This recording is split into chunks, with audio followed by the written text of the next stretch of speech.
Ambaniriza mu kawungezi k'olwaleero ku TMC gano mazima nange Dean Lubo wasava mu program Africa Special wetulinga wetusinzira okubanga tukutuusako ebyo bigenda maaso mu ggwanga mu ngeri ey'ekinnamawulire saako n'okunoonyereza okuba kukoleddwa ku nsonga ezimu oba endala. Olunaku lw'eggulo bangi nnyo tetwakwataganye bulungi oluvannyuma lw'okuba nti emikutu gyaffe kwe tusinziira okukuweereza n'egimu ku egyo gyabadde givudde ku mpewo nekireetera nno nannyini waagyo Mr. Zuckerberg okubeera nti yaluzinze almost 7 billion in a space of 7 hours ziyamaze nga tetuli ku mpewo okuli WhatsApp, Facebook, Instagram ne Messenger yaakwo byamuleetedde nno okufiirwa obutitimbe bw'ensimbi awamu n'okwenenyeza abo be yataataaganyiza mu by'empeereza yaabwe abakolera ku mikutu gye. Katusuubire nno nti oba oli awo kino kijja tuwa ekyokuyiga nti n'abantu abalala bw'obanga obadde olina abantu b'oweereza ne wabaawo okutaataaganyizibwa okuliwo vaayo mu butongole obeetondere n'oluvannyuma tugende maaso.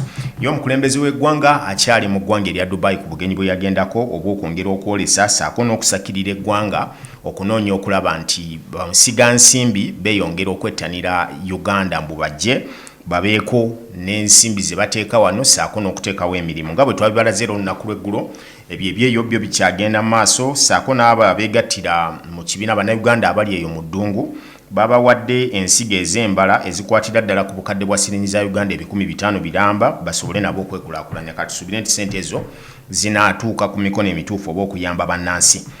Bwe tukomawo wano ewaka okweyongera okutunuulira ku kibiina ekya G20 ekifuuse emboozi eya Namulanda ng'amabeere g'embwa mu kibiina ekya National Unity Platform. President w'ekibiina kino Robert Kyagulanyi era nga ye principal wakyo w'okuntikko yasamoninze akabinja kano akaba G20 na bonna abakeegattiramu bayongere bukubirira okumunnyonnyola biki ebigendererwa ebyakabondo kano na kiki kye kagezaako okukola nga bye kalina tebiri streamlined by the party policies oba structures zizina okuba nga zitambulirako. Era abangi ku bo bagezezzaako okwegaana ebiri mu kabondo kano saako n'abalala okumubuulira lwaki weekali naye era bagenza okuwunzika nga akabondo enteekateeka zaako omukulu w'ekibiina aziweze ng'abagambye baziyimirize bunnambiro nnyo kubanga tezituukana n'ebyo eby'ekibiina bye balina okuba nga batambulirako. Kyokka ate nga amawulire agali munda galaga nti abasajja bano bagenda kukola bwekubirire okulaba nga bagenda mu maaso n'enteekateeka zaabwe olw'ensonga nti bye beetaaga kwe kwenyweza mu buyinza okulaba nti bakuuma ebifo byabwe nga tebabitadde. Abantu nno bano aboogerwako abamu abali mu kabondo kano ge gamannya agazegano kulwayo ensangi ezisinga obungi nti balina ebyabwe beenoonyeza. Naye bwe tutunuulira ezimu ku nsonga abakulu ze bawa oba ze bategeeza nti nno lwaki balina okugenda mu maaso nga bakyawaayo oba bakyagenda mu maaso n'akabondo kano omuli ekyokuba nti bwe baali bajja okwesimbawo mu kalulwa kano akaakaggwa nti bangi ku bo basasuzibwa ssente empitirivu okugula kaadi ez'ekibiina okubawa kaadi bayimirirewo ku lwa pate kye baagala okubeera nti bwe badda mu kulonda okwa 2026 tewali n'omu ajja kuba nga akyasobola okubagamba nti twetaaga ssente bwe zityo okuwa kaadi y'ekibiina bajja kuba nga basobola okweyimirira. Ekyokubiri kwe kunoonya amaanyi agaabwe og'obwetengeredde okuba nti buli omu asobola okweyimirirawo mu constituency ye n'abeera ng'atambula nayo era bw'ogattako n'ekyokuba nti bagamba nti abasajja bano enkola gye batambuzaamu ekibiina eri ku kutambulira ku kkubo bo oluusi lye balaba nti si lye baali balowooza. Waliwo ekiyitibwa kye baatuumye oba bo kye bagamba the game of money and lordism nti akabinja ka mukulu w'ekibiina saako ne banne abamuli ku lusegere bali mu kuwoomerwa buwoomerwa nsimbi nga bo babasoloozaako ezitemebwako buli mwezi ne basalawo okugamba nti waakiri nabo kabeekolemu omulimu okulaba nti bazimba amakanda mu bitundu byabwe gye bava ngera bwe beekuŋŋaanyiza mu kabondo kano. Kino nno ne kikuzaayo era okwongera okulaga ebimu ku ebyo bye twagamba nga tuzze tubabuulire emabegako okuva gye twatandikira nti waliwo olukwe lwe bayita the move to end Kyagulanyi before 2026 oba oliawo lwandiba nga lwe lumu ku luno lwe bongera okusimba kubanga you can't senti mu kibiina ate mulimu ow'ekibiina omulala. Era bw'oba otunuulidde abamu ku abo abali mu G20 ndowooza n'emboozi kangiweereza abakulu bano okuli Peterson Patrick saako ne munno omulala Seeru bwe balowooza nti tukola ebintu bino nga tusasuddwa. We don't need any money to be paid okusobola okukola ekintu ensi kyetaagiddwa okubeera ng'ekola.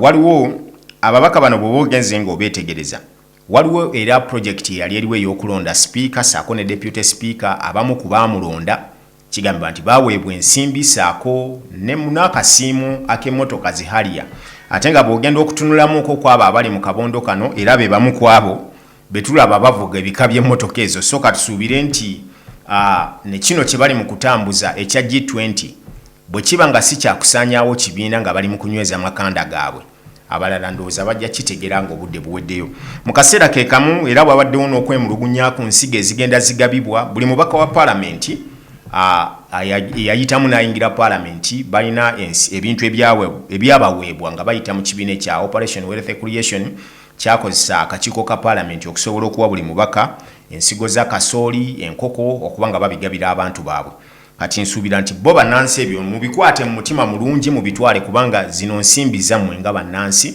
era bwe waba wazireese oba ekintu kye babaleetedde nga kyakwekulaakulanya ekyo tujja kusemba buli muntu akitwale kubanga ke kawuka akakisa ke mujja okufuna oyinza okwesanga nga myaka 5 okomye ku nkoko ezo ze bakuwadde oba kasooli then okusikangana omuguwa kuno okuli mu kibiina bw'oba weegendereza nti weewaawo bano bakola olukwe olw'okugagala okutema dayisi 226 basange nga ekibiina beenywezezza bulungi nga tekyali abagamba nti gundi yalina okuwandako eddusu bakuwa akalulu oba gundi yalina okusemba bakuwa akalulu abamu nno okubatunuulizi b'ebyobufuzi ababirengerera ewala bo batandise dde okugamba nti eno yandibanga y'enkomerero ey'ekibiina kino weewaawo nga bammemba baakyo tebaagala kiwuliriza kubanga enkwe n'okwerumaŋŋana biyitiridde ebimu ku ebyo ebiyinza okuba nti byandireetera okukomererwa kwakyo tetuganye buli kintu kibeerako okwerumaŋŋana saako n'okubeera nga tekitambula bulungi naye bw'oba otunuuliddemu ebigenda mu maaso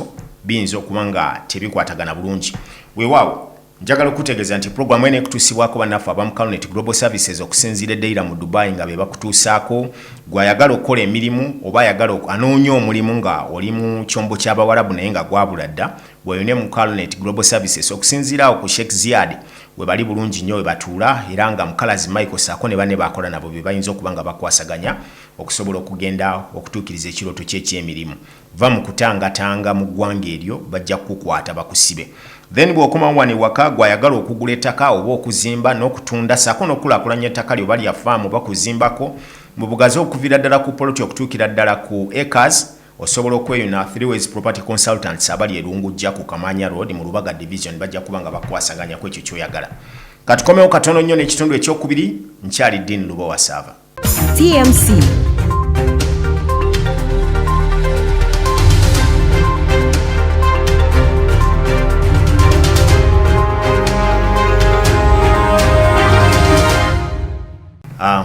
tukwaniriza okuba nti okyatwekumiddeko mu kitundu kino ekyokubiri ekya Africa Special era nga Mpombo African Restaurant wali bulungi nnyo okuba nga akikutuusaako gwali e Dubai awo mu kyombo kya Buwarabu naddala mu bitundu ebyeddeira osobola okukyalawo oko nalabyeko nno ne maama wange awo nassiwa nga agenzeeyo okulyako ku kamera awo saako ne banne abalala be yabadde nabo mwebale tuwagira kuba akuwa nawe gw'osaanidde okuba ng'owa mukwano gwange oyo maama wange Hadija webale kuba nakulabyeko nga watuuseko ku Mpomba ku Montreal Hotel okuliraanaawo Naif Hotel asole supermarket ne police abakulu abo we basangibwa mukulu amanyikiddwa nga Hassan de Rocks tukyagenda mu maaso n'emboozi eyamutambuze olwaleero tugenda kuba nga tugiddamu oluvannyuma lw'okutaataaganyizibwa kwe twali tufunyemu emabegakaawo tugisazeewo tuddemu emboozi eno bulungi nnyo buli muntu abeere ng'agigoberera kubanga yagenda neefuna obuzibu nga twakagiteekayo n'etaataaganyizibwamu ne tukkiriza nti kale katugiggyeyo kubanga abagirwanyisa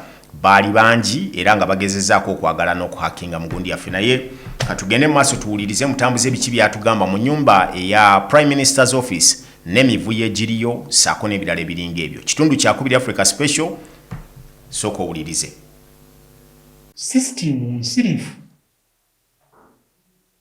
system nsirifu eringa etaliiwo eggwanga liringa eritalina bakulembeze ani avunaanyizibwa ku kulonda abakozi abo abalina okukola mu ofiisi ya Leader of Government Business sikakiiko ka paalamenti waliwo enkola za mirundi waliwo ebintu bonna bakolera wamu main principle yandibadde nti kubanga waliwo kye tuyita president oba embeera ebadde ejja ebeerawo. Etteeka lyonna kebe ne Administration of Parliament Act pate ebeewangudde akalulu yeetwala ekifo ekya leader of government business. In other words, office eyo ya office of leader of government business etwalibwa pate ekubiddwako akalulu mu bantu bonna neewangula yetwala office eyo eya leader of government business. Yes. Pate esinza okufuna obululu mu opposition kangamba esinza okufuna bamemba ba parliament abangi mu opposition yetwala office ya leader of opposition mu parliament. Kitegeeza nti eno office ya leader of government business tosobola gifuna muntu nga Ssekinoomu, ogifuna oluvannyuma olw'okukubibwa olwa pate yo okuwangula obululu obungi n'etwala gavumenti olyoka ofuna office eno. In other words, abantu bonna bagikubako akalulu g'okugifuna, pate okugifuna. Kati erina brand ya pate. Nti n'omuntu oyo abazze alina okukola nga pate kyetaaga kyeyandibadde eyagala. nga bwe kiri nti NRM tesobola kulonda babaka baayo babakaada baayo kujja kukola mu office ya leader of opposition. Yes. So that means nti n'abaana abakola mu office ya leader of government business nabo balina kuba ba kibiina. Balina kuba bakaada. So si nti oba omuntu yenna. Kubanga mwenna muli mu kusamba mu ggoolo y'emu. Kati history ebadde etya? Nti abakulembeze bonna bali ab'emabega ba government chief whip bonna nga Bamigereko, Bannasaasira, Bakabakumba Matsiko, Bannankabirwa recently yasembyeyo, Bakasule Lumumba, then n'oteekako ne ba prime minister Nsibambi, n'oteekako Mbabazi, n'oteekako Rugunda. Bonna office eno olw'okuba ffenna abastaff abakozi n'abakulembeze abo bennyini bonna baba bateeba mu ggoolo y'emu eya pate ey'okulaba nti pate eri mu buyinza esigala ewangula, esigala emirimu gyayo mu parliament gitambula. Abakozi bano babadde babasangawo ne bakola nabo, bwe baba nga waliwo obwetaavu ne bongerako ne basaba batwala okusaba kaabwe mu parliamentary commission kasita ekuyisaamu. Era Rugunda yagisanga eri mu basitaafu batono nnyo n'abongerako ne batwala okusaba kwabwe mu komishoni ne bongerako basitaafu. Era Rugunda tumwebaza, Rugunda ne Nankalura, kubanga bo bwe basanga nga basitaafu batono nga abakozi abalimu batono ne batwala okusaba mu parliamentary commission. First of all ne bagifuula department, ate n'ekirala ne bongerako ennamba y'abakozi. Kati bwe bamala okwongerako ennamba y'abakozi ne bikyobuuziza ekya babalonda batya nti sisitimu y'NRM yeekolamu omulimu neefuna ba professionals ne bakaada nga balina omutima gw'ekintu ng'ate ba professional basomye bakuguse. Yes. Okuva mu district ez'enjawulo ne muyita mu kasengejja mu sisitimu yammwe okutuuka ne bafunamu abatonotono ne basindika mu parliamentary commission okugenda obakozesa interview. Era parliamentary commission nebakozesa interview, agwa n'agwa kubanga bangi baagwanga, ayitamu n'ayitamu n'afuna omulimu ogwo. Ekyo bakikoze ku mulundi guno. Buli gwe baleese eno yabadde family bajjidde nga balina ofuna emirimu, bonna bafunye, bonna babadde bagezi nnyo, bonna nga bawa answers ezimu ku pano, bonna nga bagwa ebibuuzo byebimu era nga bonna bayita ebibuuzo bye bimu. Ate buli kifo nga kirina omuntu omu, ate bonna nga ba family. ffe abaalimu kubanga obuzibu bwe bwali obuuziza ekibuuzo nti kati ensonga ki eyakuleeta bino byonna muntu omuvubi okwagala okuvuba n'obunnyanja obuto ekireetera ekyo bwe buluvu obusukkiridde. Kyoyagala okutegeeza eggwanga nti emirimu gyonna gye mubadde mulina mwenna mu gundi mu ofiisi eyo gyatwaliddwa famire bbiri zokka. Famire bbiri n'ogatako n'omwana omu n'omuwala omu wa director. Director avunaanyizibwa ku mweyo ofiisi yennyini Mr.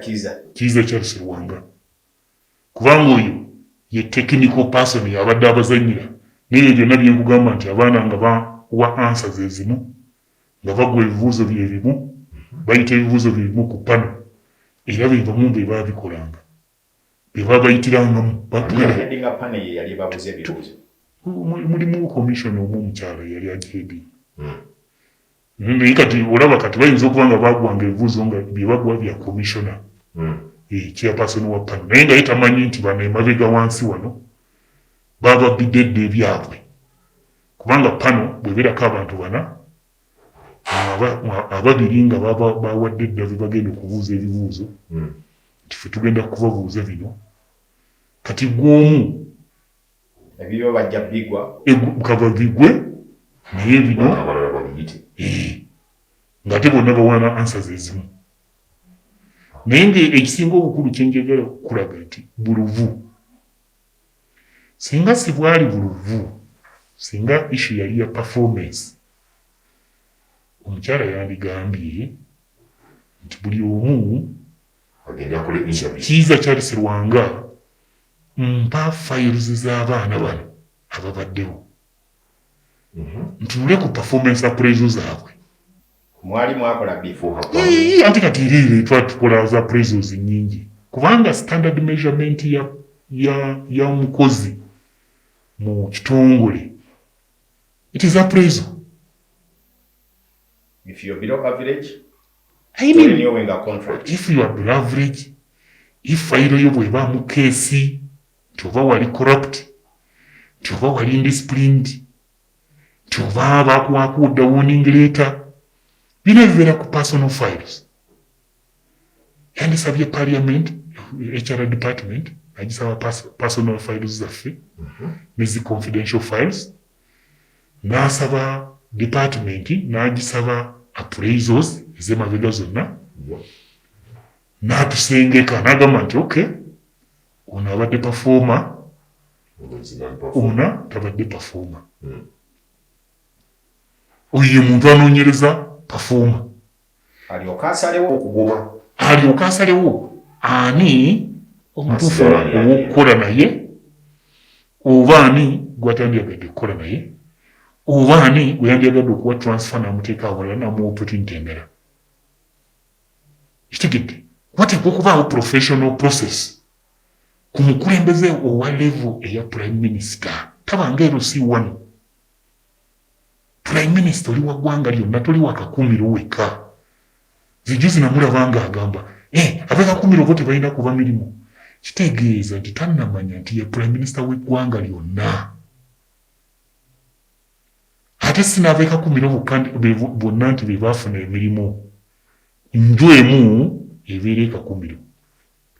Waliwo omulyo oguli awo ogw'amaanyi nnyo ogwamuleetesezza okuga nti kandeete bange bokka tukuŋŋaanye ekiwera. Omulyo weeguli olw'ensonga nti emirimu gya parliament kweri eddaala girinako akasente akalungi akasasulwa. So njagala omuntu ow'ebweru nakyo akitegeere nti mulimu eby'essente. Kubanga bw'oyobuuze prime minister omulamba lwaki yandibadde alwana nnyo bawalabe bombi bajje mu parliament, bannyina bajje mu parliament,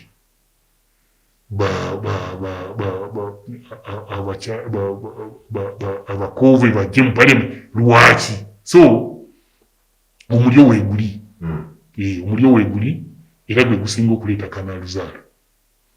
Then n'ekirala nti singa yali ayagala performance, amakubo weegali aga performance agali set mu HR policies za parliament, mu rules za parliament eza regulations staff regulations emitendera wegiri. Ekyokubiri yanditunulidde history y'abalala bwe bakoze era nakyo twakimugamba tugamba nti right honorable bw'obanga oyagala kuleeta abantu bapya ng'olina abantu nga ffe tulowooza nti oba ng'alina munyo engeri gyeyebikkiriramu performance what kati netugamba nti no we can expand kubanga wabaddewo problems tina ba staff abaliwo tebamala.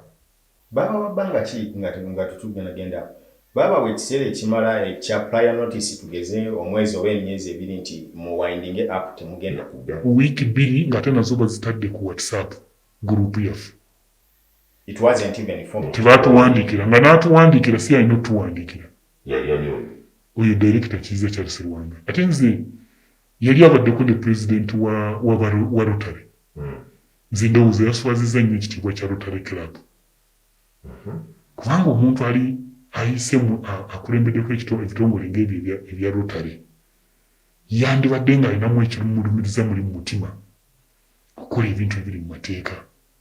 Naye olw'okuba nti government chief whip ono director reporting wa government chief whip ne prime minister bamulagira bulagizi basitafu balina okugenda wakati awo ne basooka batulimbalimba tyalo tugenda kukola tugenda vawa contract kumbe nga batubuza zaali ziweddeko nga olwo tezinaggwako bwe zaali zigenda ng'olunaku zibula ne tugamba naye banna contract zaffe nga zigendawo ziggwako kiki naye ng'ate kyenjagala nabo abantu bakitegeere nti ne bw'oba olina contract waliwo going concern nti contract zonna kalwa ebitongole byonna ebigaba contract eza 3 years eza 5 years nti kyenkana obeera ng'ali permanent kubanga ebeera yateekawo ya district ey'okurenewinga.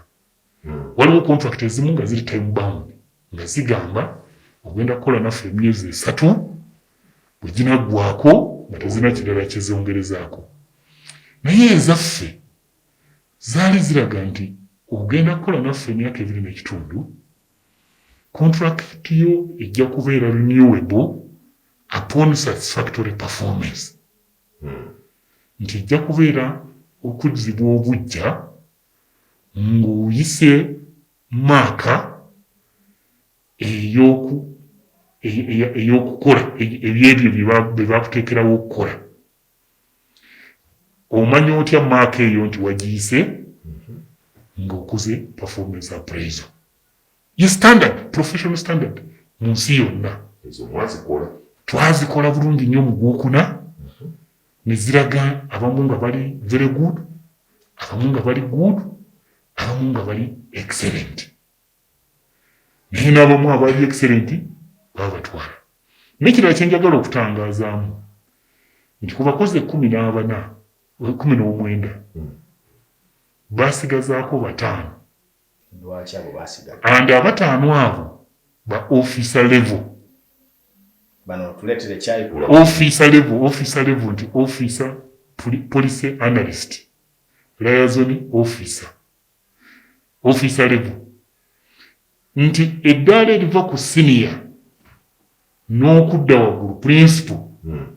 Abo bonna babatwala babagoba. Olw'ensonga nti abo bo omulyo guli gw'obuuzizza ogw'ebyenfuna guba wagguluko. Era omukyala ne likodi weeziri akwata bawala be bombi abateeka ku bifo by'abasiniya.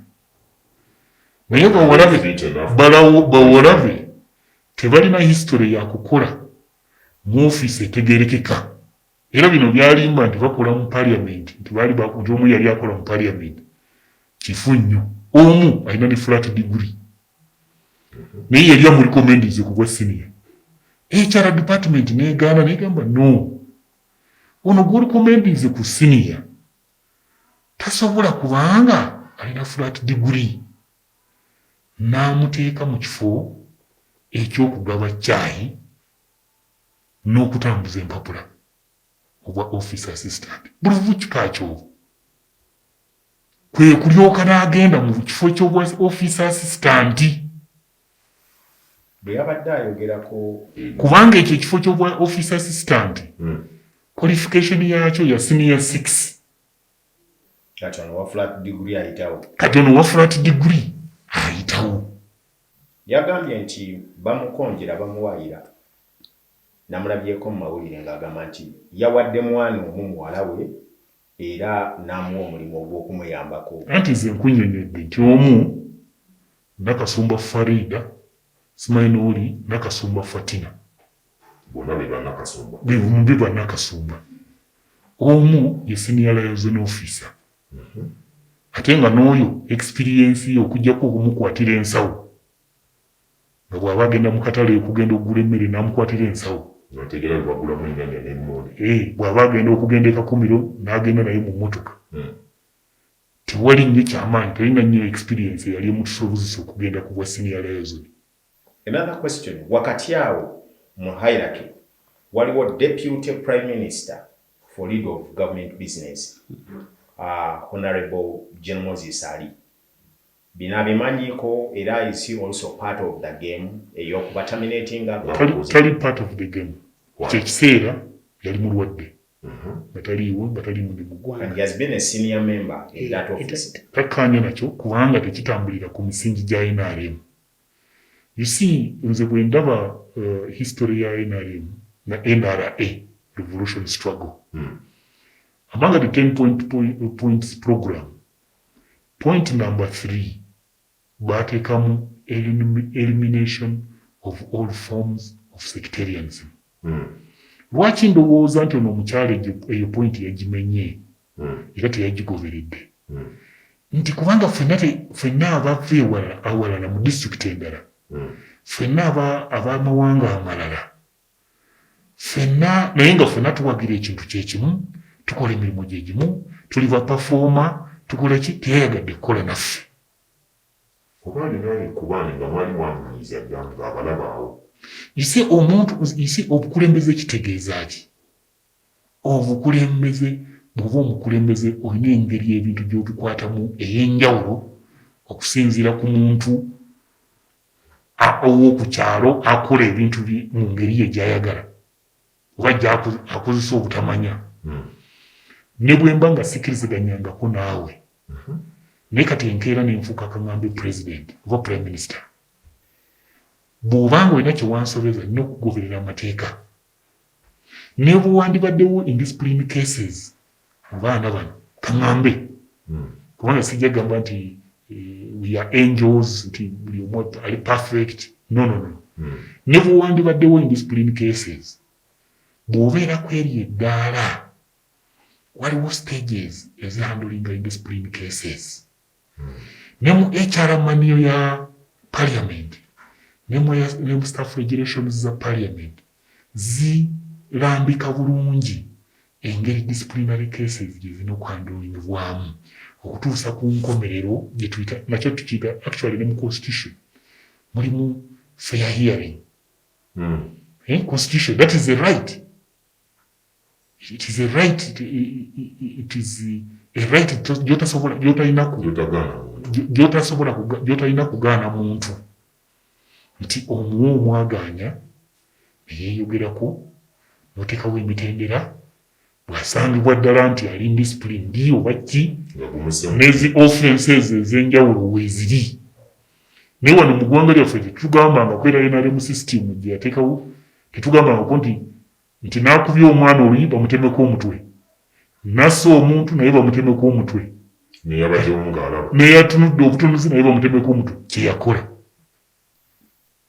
actually ffe twali innocent, tetwalina kantu konna. Kati nze wano wenkonkuludingira ne ŋŋamba teriyo nsonga ndala yonna eyamukozesa bino okuggyako sectarianism, obusosoze.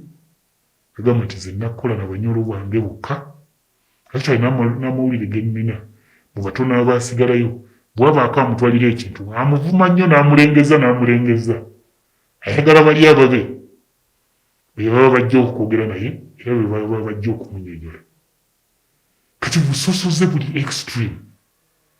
Naye Munnayuganda ayinza obutakitegeera, ayinza okulowooza nti olw'okuba bano babagobye kyebava boogera bwoti. Nze singa actually ne bwe yandikoze byonna bye yatukola naye n'agenda mu NRM secretariat n'agamba nti ng'ekibiina mumpa abantu ab'enjawulo okuva mu disitulikiti ez'enjawulo abaana baffe abatambuza ekibiina kyaffe obulungi mbaleete nkole nabo abalungi bajja babakozesa interviews anaasinga atwale ekibiina mu maaso atwale ofiisi mu maaso singa ndi waka ndimukola birala.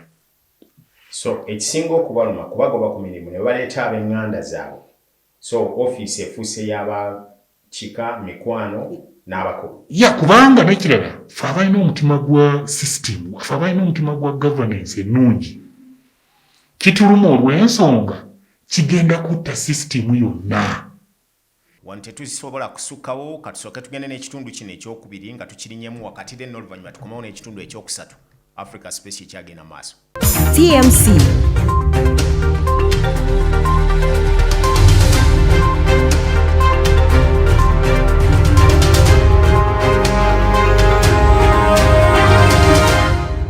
Awo kyatwekuumiddeko mu kitundu kino ekyokusatu era nga kikutuusibwako bannaffe aba Blueprint Concept abakola ku kyokugula ettaka okutunda saako n'amayumba gw'ayagala okuzimbira oba kukubira pulaani kugoba ku biwandiiko bya ttaka lyo byonna basobola okuba nga babikwasaganyiza saako ne property management abakulu bano nabo bagikwasaganya bulungi nnyo bw'obeera nga obeeyunye bali mmengo mu lubaga awo bagamba nti basobola okutuukiriza ebirooto byo okusinziira ku ebyo by'oyagala okukwasaganya. Awo nno ndowooza tubeeyune tuwulirize emboozi ya mutambuze. Kitegeeza enkya chairman LC5 bw'anaawangula akalulu mu disitulikiti agenda okukozesa olukujjukujjuku lwonna olugoba abakozi mu disitulikiti ye asobole okuteekamu ab'eŋŋanda be ne famire ye. Yes, kitegeeza nti baminisita abalala ne ba PS n'abakulu b'ebitongole statutory bodies ne parastatals ne state enterprises nti nabo bagenda bw'anaafuuka omukulu enkya mu ekyo ekibiina nja kukozesa olukujjukujju lwonna olugoba abakozi nteekewo abafamire yange. Ekyo kye kituluma ate kino kati kino kitegeeza kye yakoze ne veterani eyalwanirira ekintu kino eyalwanirira gavumenti eno empya. Veterani oyo ali mu kyalo atasasulwanga ng'atadde enkumbi ku kibegaabega oba akutta omuggo gw'atudde ewaka alowooza nti omwana we bw'alikula n'asoma awo oli awo alifuna omulimu. Veterani oli alifuuka ddi prime minister alyoka aleeta omwana we akole, kubanga abaana abamu be yagobye baana b'abalwanyi, abaana abamu be yagobye ba muntu wa wansi. Mulimu abaana abamu nga maama we yali atunda ennyaanya n'amusomesa n'afuna diguri olwa sisitemu ennungi ey'abaana abakulembeze ababaddewo emabega ba Rugunda bamaama Mbabazi sisitemu n'ebaleeta through principles za NRM za cadre identification, development and placement and recruitment. Omwana najja n'atuuka mu ye office. Kati omwana omuntu oyo omukyalo oyo gweomukyala gwe bagamba pulezidenti gwayimirira kadaala n'akugamba somesa abaana mubasindike mu masomero, omwana wo okuva mu kyalo gw'olifuuka ddi prime minister, omwana wajja akole, kubanga ffe abatali bazadde baffe abatali ba prime minister, abazadde baffe abalwanyi, abazadde baffe ba veterans, abazadde baffe ab'omuntu wa wansi ffenna baatugobye. Ekibiina kigamba ki kubanga mwena secretary general n'abalala abavunaanyizibwa ku nsonga z'okulaba ekibiina nga kitambula ogenda maaso?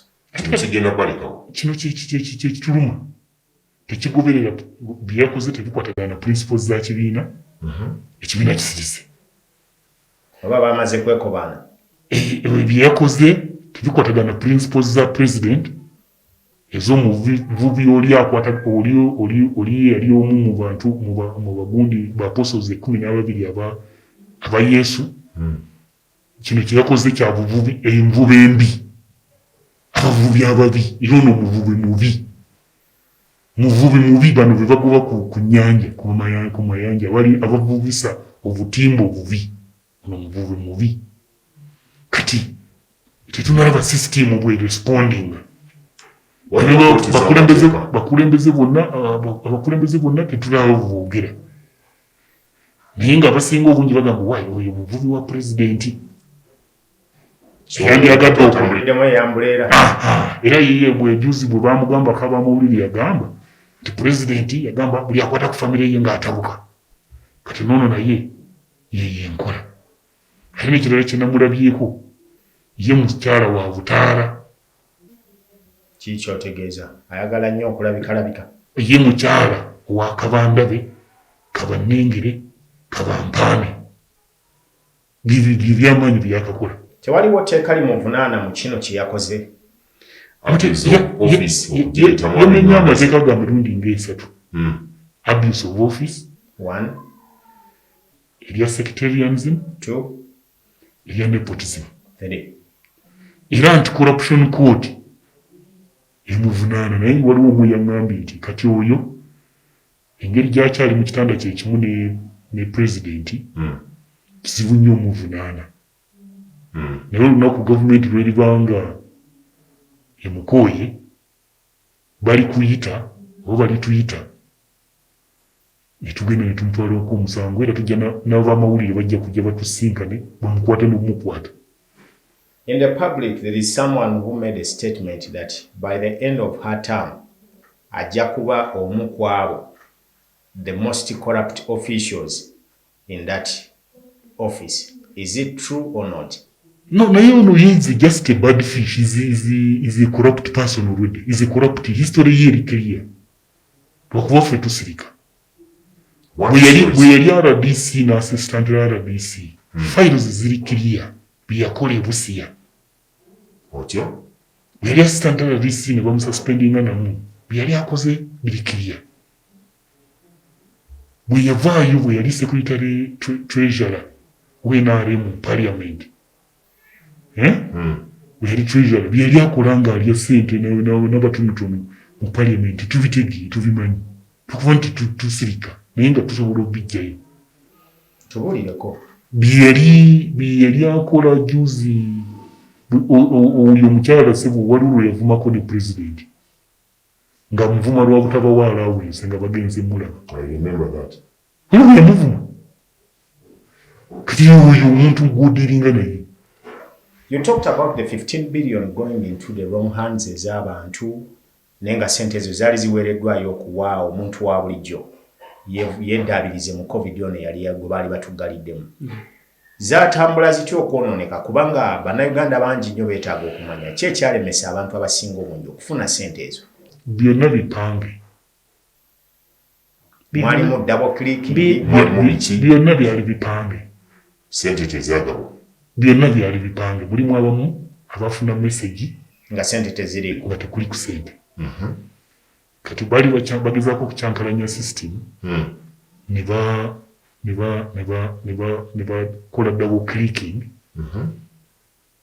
kubanga system eyo bali abaali basindika sente nga bano bafuna messages naye nga tebafuna sente.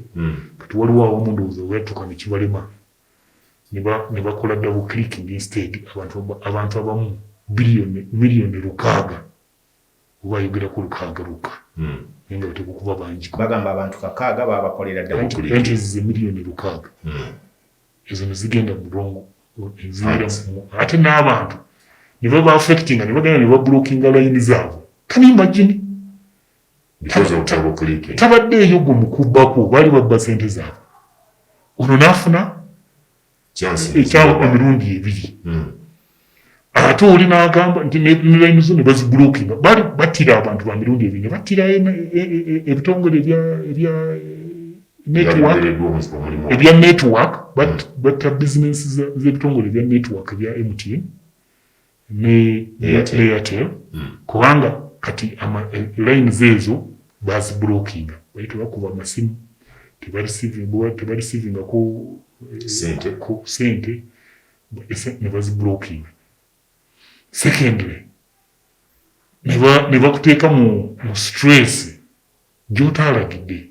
Sinzi yagambye nti mumpereze sente emirundi 2. Kati ekikublokingisa layini yange kyeki yakoze musango ki yabaddeyo mu byobubbi bwammwe. Kati waliwo eyo kategori ezo ezaaliawo naye nga endala ezisinga obungi zezagenda mu mikono emikyamu. Kikyamuyita emikono emikyamu. Emikono emikyamu gye gisooka nti kitandikira ne ku ssimu esooka ya prime minister gye yakola. Omusajja bwe yasooka okukubira bonna nga beetoolodde awo baserebuleetinga yali mutuufu okufuna. Kitegeeza nti omuntu eyali yeeyaguza olugjo nga talina kaakulya teyafuna ssente zino. Batono nnyo abaazifuna, batono nnyo. Kati gwe weebuuze, njagala olukalala balugyeyo lwa disitulikiti ezaafuna ssente, ojja kusangamu ne Kakumiro. Naye disitulikiti meka ezifaanagana ne Kakumiro mu byenfuna, mu byobulimi, mu bya activities Kakumiro gyekola ezaafuna ssente? Kyemutegeeza nti Kakumiro baalondamu ba mikwano gye agents ne famire ye, abaali ba agent ba prime minister. Nze njagala buli kyenjogera wano mufu ekyokujja wano okutandika okugamba wabitegeera otya gwe jangu wano tukuyita ku police bakola investigations. Buli kyenkuonako naye nga information tugirina, bwe baliyo gyetaaze tubigireeta. Ekibuzo ekirala Nze njagala bakebere enkalala bagende Kakumiro bayite nti njagala mwami gundi w'essimu eno bamutunuulire oba yali asaanidde okufuna ssente. Abamu n'embuto nnene bulungi kitanganzaala bwe batabasange ne mu maka ge abamu nga batudde awo, abamu nga bali ne mu paliamenti babawa emirimu. Kati n'olwekyo ono omuvubi omubi aleme kubuzaabuza ggwanga nomulabye yeekangabaliza. Era nze nja kwogeranga amazima asooka atandike naye yennyini. Talina mazima gayogeramu neki, talina nakyayi, just kwemulisa awo. Era kyotuufu alisiivinga ebisawo bya ssente eri abo abaagala okukusa ebikyamu mu ggwanga.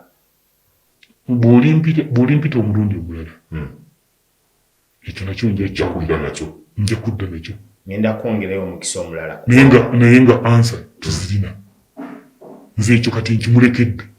For any Ugandan ali wabweru ayagala okumanya, do we think that we can benefit from the office of the Prime Minister according to her performance and her character?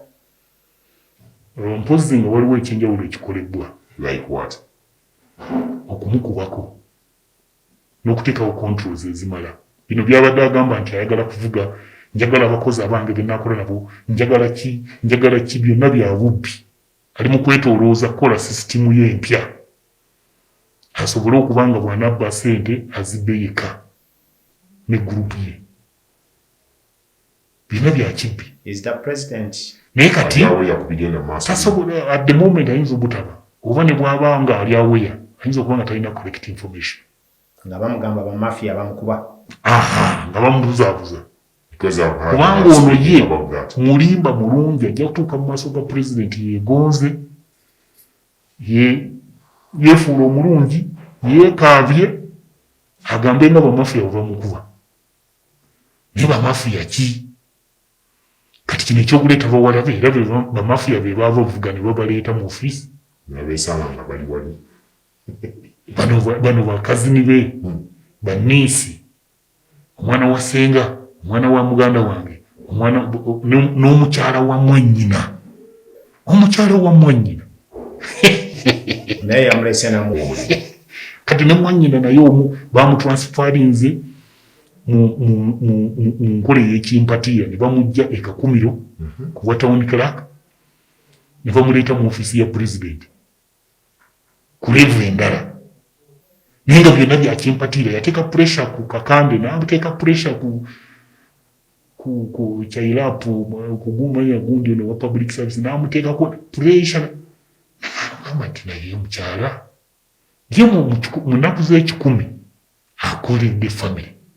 So the family benefited. Kubanga ne mu ofiisi ya prime minister nga tetunaddamu eno eya parliament, ne mu ofiisi ya prime minister bye yaleese secretary, okay, PA yes.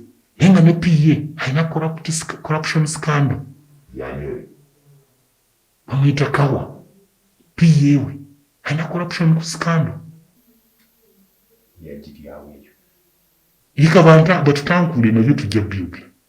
So buli kimu ozze kukisunako. Yes, obalage nti kino tukino ne kino na kino alina history ya corruption. mwagala ki kakati System eveeyo etereza ensobi. Illegal recruitment eno bagi-investigating banakakasa nti eri illegal baveemu they contaminated the process. Bwana baagala okudda bakomewo lwaki tebatuwa chance okukompitinga nabo wabanga yali ayagala bapafoma. Ofuna otya pafoma badde mumanyi omufuna mu competition. Fena tuteeba mu ggoolo yemu. Yes, fena tuteeba mu ggoolo yemu. Fena tukolera party. Fena tumovinga in one direction. President bwayimirira n'agamba four sectors ez'okuteekamu amaanyi. Fena ze tukolera bwasettinga principles eza party zegira fena zituli mu kuimplementing. Kati bwe tubanga nga zonna fena ze tukolera bafena tugoba mu direction yemu. Ekikunkubisa nonzija mu famire yange abaana ne babula ekyokulya. Ku level ya prime minister yandibadde ateekawo emirimu kebe ne mwene office singa yateekawo okusaba. bandi mwongedde. Yes, bandi mwongedde enamba. Bane 11 baleese. Kati muwala wa prime minister n'okubanyigamu tekyali kituufu. Basobola okukola ewalala wonna. Tolina kuleeta famire y'owookolera si kituufu. It is against the law. It is against the law. Yandikaddewo fair competition nayongerako bakaada. Abalala. Abaana baffe bangi baliko nali mu secretariat. Tebalina mirimu nga bakolera ekibiina. Ate nga basomye. Ba veterans baffe, abasajja baffe abaalwana bali mu byalo. Abaana baabwe basomesa batudde nabo ewaka. Omuntu wa bulijjo gwe badde bagamba oyo gwagamba gwalwanirira. Ze nazze kulwanirira muntu wa bulijjo. Abaana baabwe batudde ewaka. N'ate n'abaana baabwe abamu kati mulimu omuwala omwana omu gwe yali presinze ne muwala we. Omwana yabadde bread winner owa famire ye nga maama we mulwadde. Yabadde yatandise okuzimbira maama we akayumba akatuusiza ku wall plate n'amugoba. Mubaddemu omulala ng'alabirira famire ye yonna ng'alina ne mwennyina yalina ku oxygen. N'amugoba. Olusole n'omukwata. N'amugoba. Mwana nga aveeyo mu Eastern region. Ayinamu abaana b'abalwanyi abadde bataata baabwe nga beewaayo ne balwana ne basapootinga ekibiina ne batunda bubogoya ne batunda obuki ne batunda obuvuzi bwabwe ne basomesa n'abagoba n'abateeka n'aleeta famire ye yennyini n'abanga gyateekaako ku kyokugenda mu kooti. Mulimu omu yagendako mu kooti naye tetunnamanya we byatuuka. Mwabalala mulinda ki? Mulinda kulaba oli kyajjeeyo?